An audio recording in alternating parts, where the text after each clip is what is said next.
ancestrales, à nos ancêtres. Alors, bonjour à tous, bienvenue à l'émission Entre vraies richesses et tabous. Mon nom est Jackie Poulain, je suis auteur, compositeur, interprète. Je compose depuis une trentaine d'années. J'ai commencé quand j'étais tout petit. Vous pouvez prendre connaissance de ce que je fais à jackiepoulain.com.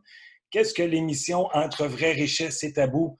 C'est une émission où j'ai la chance de m'entretenir avec des personnalités de différents milieux, d'avoir des approches, des visions, des commentaires, des façons de voir la question de fond qui est comment redéfinir nos vraies valeurs dans un monde en bouleversement et de comprendre la place de la spiritualité. Les entrevues sont lancées dès le matin, 6 heures. Surveillez vos courriels pour connaître le prochain invité. Alors, aujourd'hui, à l'émission, je reçois M. Thomas d'Assembourg. Bonjour, Thomas. Bonjour, Jackie. Bonjour, bienvenue à l'émission. C'est un plaisir de t'avoir avec nous. Et merci de m'inviter. Oui, absolument. Alors, il a été avocat, puis responsable d'une association de prévention et d'aide aux jeunes en difficulté avant de devenir psychothérapeute. Il est formateur certifié en communication consciente et non violente, conférencier et auteur. Il publie son premier livre « Cessez d'être gentil, soyez vrai, être avec les autres en restant soi-même » aux éditions de l'Homme en 2001, qui devient rapidement un best-seller. Thomas propose un travail de connaissance et pacification de soi permettant de déjouer les pièges de l'ego, de nous aligner sur notre élan de vie propre et de trouver le souffle de l'inspiration afin de mettre nos talents au service de la communauté. Devant les enjeux d'aujourd'hui, il nous invite à développer notre intériorité citoyenne. Il nous dit « Le développement personnel psychospirituel profond est la clé du développement social durable. » Aussi, dans son travail, il a à cœur de contribuer à aider les êtres humains à trouver des clés pour s'ouvrir à une vie plus heureuse, plus inspirée, rayonnante et donc généreuse. Thomas, présentement, notre société vit un grand bouleversement dans son organisation. Ça fait des semaines que ça dure, ça risque de durer encore des années. Ce ne serait pas un message de vie que nous recevons, que c'est le temps de réorganiser notre façon de vivre, d'être plus près de la vie et de revoir nos valeurs de société, d'intégrer la spiritualité, l'intériorité pour un meilleur respect de la nature et de la vie. Donc, Thomas, qu'est-ce que tu penses du bouleversement actuel? Il me semble qu'il apparaît dans notre vie collective comme des bouleversements apparaissent dans nos vies individuelles. Comme thérapeute, j'ai pu voir que nous nous mettons dans un processus de changement pour deux raisons. Soit spontanément parce que notre vie ne nous convient plus et nous voulons la remettre en question et nous aligner sur qui nous sommes par un mouvement spontané, soit c'est parce qu'une circonstance de vie, un accident, une maladie, une rupture, tout d'un coup nous secoue et nous invite à nous éveiller et à transformer nos habitudes. Il me semble que sur le plan collectif, nous venons de recevoir une gifle majeure, c'est encore un euphémisme, avec cette épidémie qui nous invite vraiment à nous réveiller de notre hypnose collective dans un système mortifère. Et que nous sommes invités à respecter la nature. Et évidemment, comment allons-nous respecter la nature autour de nous si nous ne respectons pas la nature à l'intime de nous? Et on rejoint là donc le travail d'éveil psychospirituel auquel nous sommes invités à nous atteler. Oui, absolument. Thomas, vous nous parlez de comment tirer profit de la situation. Comment, en tant qu'individu, on peut approcher la spiritualité? Comment on peut s'ouvrir à ça et l'intégrer dans notre vie quotidienne? En prenant régulièrement des temps d'écoute de l'être que nous sommes. La plupart du temps, nos éducations nous ont coupés de qui nous sommes. Avec des intentions généreuses, nous avons appris à être plutôt tirés hors de nous, fais ceci, fais ça, le programme est par ici, on fait comme ceci, on fait comme ça. Et nous avons plus appris à nous couper de nous qu'à nous relier à nous. Et c'est ce que j'évoquais dans mon premier livre, Cessez d'être gentil, soyez vrai. Soyez d'abord vrai avec la vraie personne que vous êtes derrière le personnage. Oui. le départ d'une vie spirituelle, pour moi, c'est d'apprendre à se relier à l'être vivant que nous sommes, à la vraie personne derrière le personnage. Le personnage a eu sa raison, il a pu nous aider à nous adapter, à traverser des circonstances, mais il peut également nous étouffer. Et nous avons donc besoin à un moment de dégager la vraie personne du vrai personnage, Oui, et ça se fait par un travail régulier d'écoute de soi, pour lequel différents outils existent. Personnellement, vous l'avez dit, j'enseigne depuis une vingtaine d'années l'approche de la communication non violente qui a été mise au point par Marshall Rosenberg et qui est vraiment un outil de discernement extrêmement performant pour apprendre à s'écouter au bon endroit. Et je oui, recommande donc cette hygiène de conscience que de prendre régulier, 3-4 fois par jour, régulièrement du temps pour s'écouter soi et écouter oui, la vie en soi, la pulsion de vie, l'élan de vie, et d'apprendre petit à petit par ce biais à en dégager les couleurs. Qu'est-ce qui me réjouit? Qu'est-ce qui m'enchante? Qu'est-ce qui fait sens pour moi? Vers quoi ai-je envie d'aller? Qu'est-ce qui me peine? Qu'est-ce qui me chagrine? Qu'est-ce qui me freine? Qu'est-ce qui me coince? Et que j'ai besoin d'apprendre petit à petit, à démanteler, en sorte de sentir que je peux mettre en mouvement ma vie. Et oui, lorsque j'entre dans ce travail, je ne demande à personne de me croire, mais peut-être juste de l'entendre, dans ce travail de vouloir être vraiment qui je suis, eh bien, j'ai fait l'expérience d'une grande multiplicité de fois que nous sommes portés, nous sommes aidés. La vie nous veut du bien. C'est nous qui oui, faisons obstacle à la vie, au fond, la plupart du temps. oui, absolument. L'esprit peut souffler, l'esprit c'est la même racine que spiritualité, le souffle en sanskrit, spi, l'esprit peut souffler si nous nous ouvrons, mais si nous nous fermons, ben, il n'y a rien qui peut souffler. Oui, absolument. Est-ce que tu penses, Thomas, qu'il y a des sociétés ou des groupes d'individus qui ont plus de facilité à s'ouvrir à la spiritualité? Je pense notamment aux Premières Nations, qui sont des gens qui ont un héritage culturel assez spirituel, proche de la vie, du respect de la terre et tout ça. Donc, est-ce que vous pensez que ces groupes de gens-là ou ailleurs dans le monde, face à leur histoire, ont plus de facilité à s'ouvrir à un mode de vie plus intérieur? Clairement, parce qu'ils sont directement en contact avec avec une appartenance qui va bien au-delà de leur petite vie, de leur tribu, de leurs habitudes, de leurs coutumes.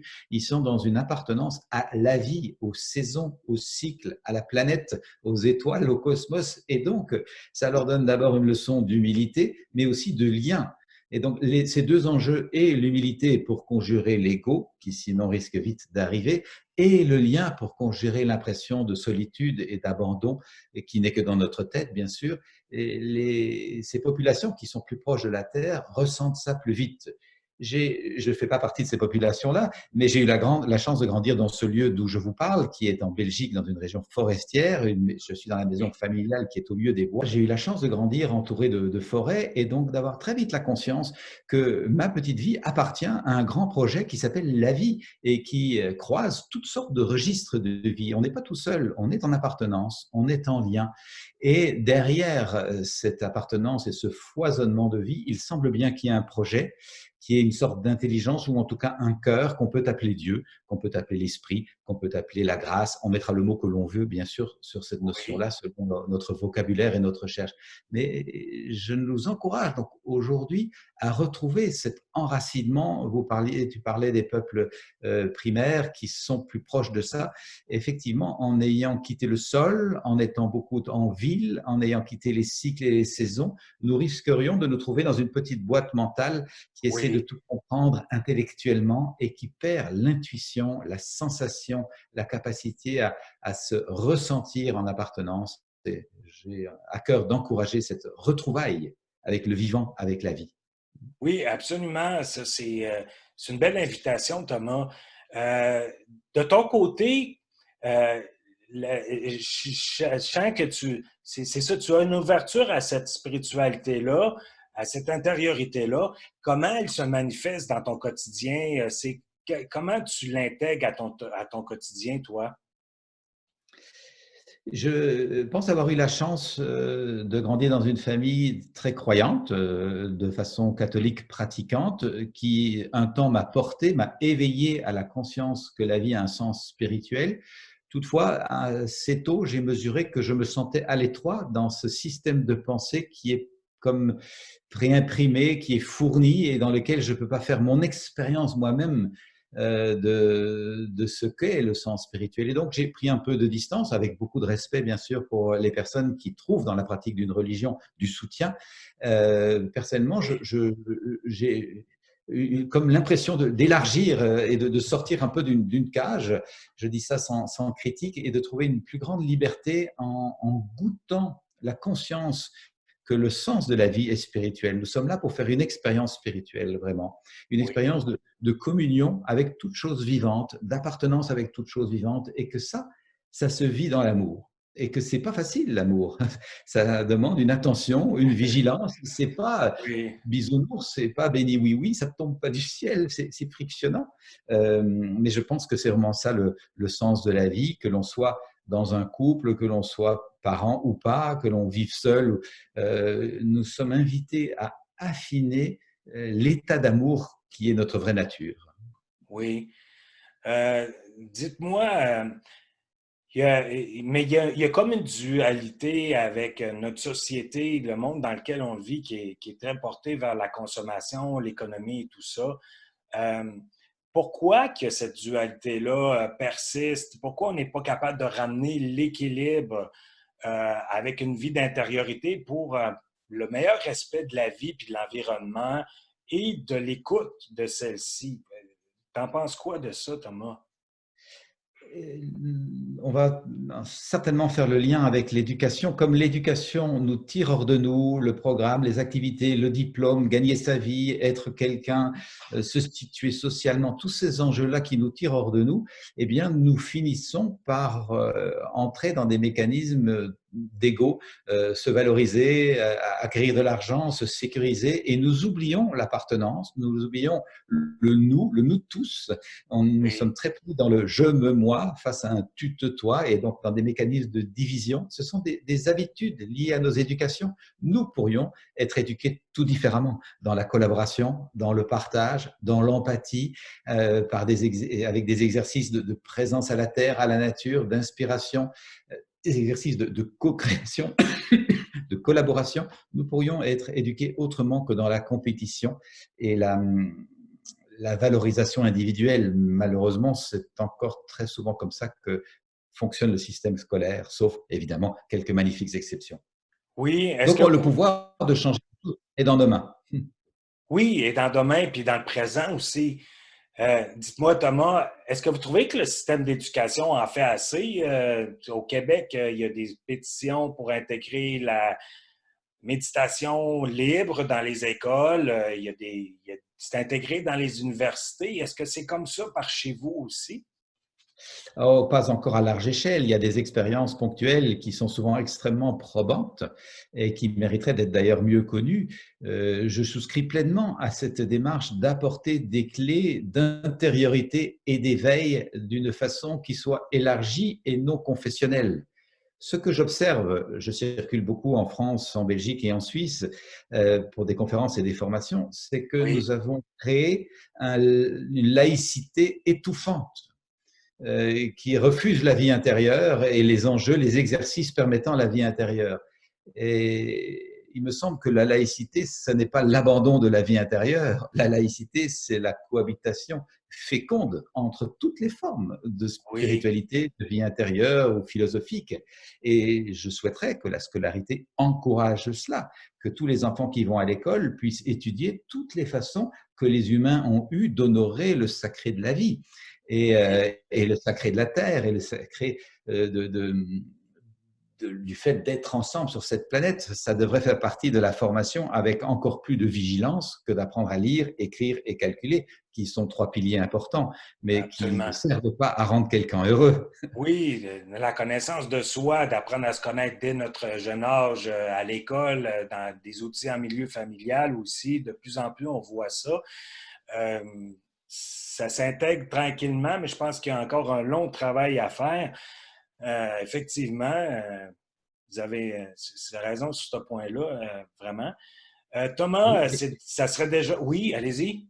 Je pense que le public et sans doute que les gens qui nous écoutent peuvent vraiment favoriser ça. Imaginez quelle belle émeute citoyenne il y a dans nos mains si tous les parents qui amènent les enfants à l'école vont parler avec les enseignants, avec les directeurs d'école en disant « Nous souhaitons que nos enfants soient formés à la connaissance de soi, à la gestion des émotions, qu'ils aient des occasions de pratiquer la méditation, qu'ils puissent étudier les courants spirituels à travers la planète pour ouvrir leur discernement, ouvrir leur cœur et apprendre à accueillir profondément la différence, nous aurions des adultes et des citoyens qui gèrent la Terre avec un autre discernement qui Oui. va au-delà de la formation qui jusqu'ici repose sur lire, écrire et calculer, ce qui est très bien et très important, mais ce n'est pas suffisant pour faire un citoyen à même de traverser la complexité du monde d'aujourd'hui. Nous avons besoin d'autres types de formations et de plus en plus de parents s'en rendent compte et je pense qu'il est temps de faire passer le message dans les structures.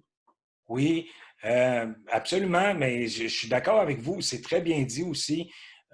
C'est puissant ce que vous venez de dire, Thomas. Écoutez, brièvement, si vous aviez, c'est déjà tout le temps qu'on a, si vous aviez à nous dire le mot de la fin. Le mot de la fin, je ne vais pas dévoiler un livre qui va sortir bientôt. Il sort au Québec le 15 septembre sur les rapports des adultes et des parents, toujours chez mon éditeur à Montréal, les Éditions de l'Homme. Le mot de la fin, c'est de nous inviter, nous comme adultes, à être des êtres inspirés pour pouvoir être des êtres inspirants. Et ça nous demande donc de prendre du temps pour vérifier qu'est-ce qui m'inspire, qu'est-ce qui fait sens pour moi, qu'est-ce qui me fait tressaillir de joie, qu'est-ce qui me donne vraiment de l'enthousiasme, de la joie d'être au monde, comment est-ce que je peux affiner ça en moi en sorte d'être contagieux de cet état et que les jeunes me voient aient envie de fonctionner comme des adultes avec cette implication, avec cette joie d'être là à travers les difficultés. Je ne nie pas les difficultés, pas d'angélisme dans mon propos, mais un encouragement pour nous adultes à être plus responsables de notre qualité d'être, à en prendre soin pour pouvoir en être contagieux. Oui, merci beaucoup Thomas pour ce mot de la fin. Merci d'avoir été avec nous. C'est un réel plaisir. Alors, c'était l'émission Entre vraies richesses et tabous. Mon nom est Jackie Poulain. Ne manquez pas, suivez vos courriels, ne manquez pas le prochain épisode dès demain, la prochaine entrevue dès demain, dès 6 heures. Merci, à bientôt.